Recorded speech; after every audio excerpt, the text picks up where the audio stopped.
क्योंकि इस दुनिया में आने के पहले सूरह आराफ सूरह नंबर 7 आयत नंबर 172 में लिखा है कि अल्लाह सुब्हाना व तआला ने सारी इंसानियत को आदम खड़ा किया, पूछा कि कौन है इबादत के लायक, और सब ने कहा सिर्फ एक अल्लाह सुब्हाना व तआला। फिर अल्लाह ताला ने पूछा कि कौन ये टेस्ट करना चाहता है, तो इंसान हम बेवकूफ थे जो ये टेस्ट करने के लिए आए, क्योंकि बाकी लोग ये पत्थर, पहाड़, जानवर, ये सब मुस्लिम हैं, पर उनके पास चॉइस नहीं है।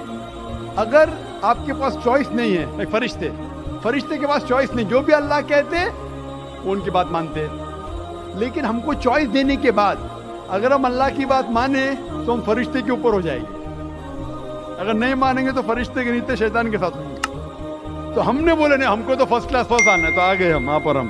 और इंसान सबसे अच्छी मखलूक है, बेस्ट क्रिएशन ऑफ ऑलमाइटी।